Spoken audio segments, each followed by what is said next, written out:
Vamos continuar o nosso estudo do Livro dos Espíritos. Agora, começando a última parte, a parte 17, que vamos fazer em 2 áudios para não ficar muito grande.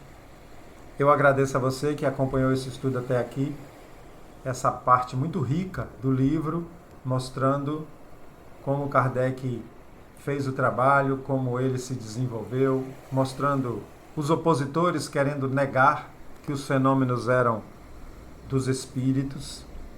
E foi muito aprendizado até aqui. Vamos para essa parte 17, que é como uma conclusão da introdução. O ceticismo no tocante à doutrina espírita, quando não é resultado de uma oposição sistemática interessada, tem quase sempre sua fonte no conhecimento incompleto dos fatos. O que não impede certas pessoas de decidir a questão como se a conhecessem perfeitamente. Então, nesse início aqui, ele fala o ceticismo, quer dizer, aquela sistemática de não acreditar, é o ceticismo, de duvidar. Ele vem ou de uma oposição sistemática interessada, ou seja, negar pela negação, quer negar, e não raciocina os argumentos. Ou então no conhecimento incompleto dos fatos. Ele mostrou essas duas coisas.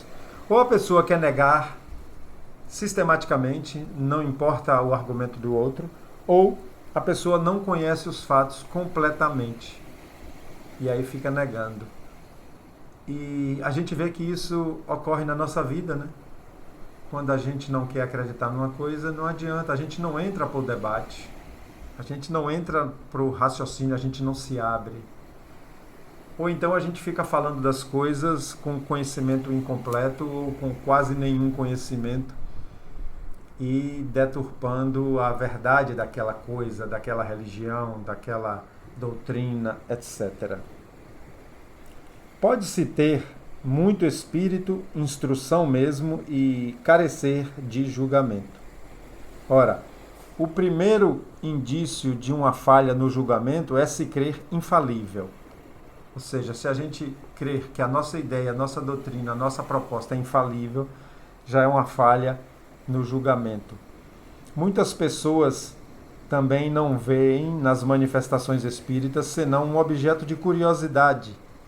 Esperamos que, pela leitura deste livro, elas, quer dizer, essas muitas pessoas que só vê curiosidade, né? Que elas encontrarão nesses fenômenos estranhos outra coisa além de um simples passatempo.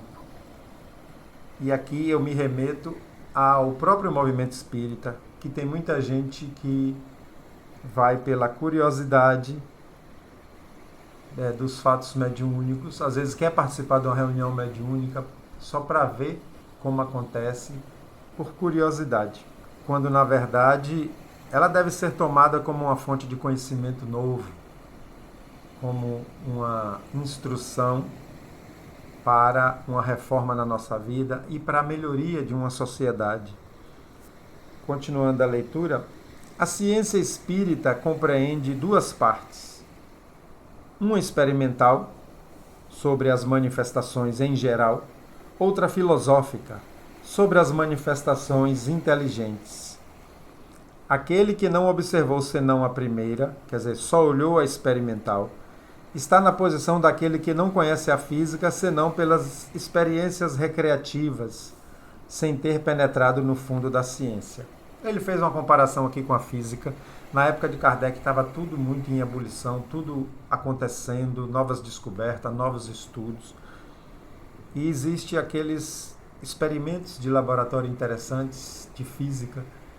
E ele diz que seria comparado a isso, aqueles que brincam com os experimentos, mas não aprofundam na física, no estudo da física. Então ele fez essa comparação com a doutrina espírita, de muita gente que quer ver o fenômeno acontecer, a psicografia, a psicofonia, o movimento dos objetos, todos os fenômenos, mas não quer aprofundar no estudo filosófico moral da doutrina. Quer ficar apenas observando o que podemos chamar de maravilhoso, entre aspas. A verdadeira doutrina espírita está no ensino dado pelos espíritos. E os conhecimentos que esse ensino comporta são muito valiosos para serem adquiridos de outro modo que por um estudo sério e continuado, feito no silêncio e no recolhimento, porque só nessa condição pode-se observar um número infinito de fatos e de nuances que escapam ao observador superficial e permitem assentar uma opinião.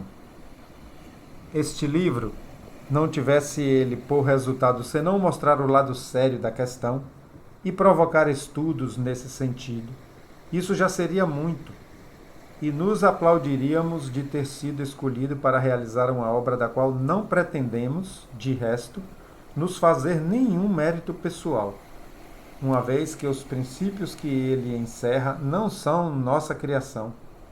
Seu mérito, portanto, é inteiramente dos espíritos que a ditaram. Esperamos que ela tenha um outro resultado, o de guiar os homens desejosos de se esclarecerem, em lhe mostrando, nesses estudos, um objetivo grande e sublime, o do progresso individual e social, e de lhes indicar o caminho a seguir para o atingir. Concluindo aqui esse áudio, vou deixar aqui, vamos terminar essa parte 17 no próximo.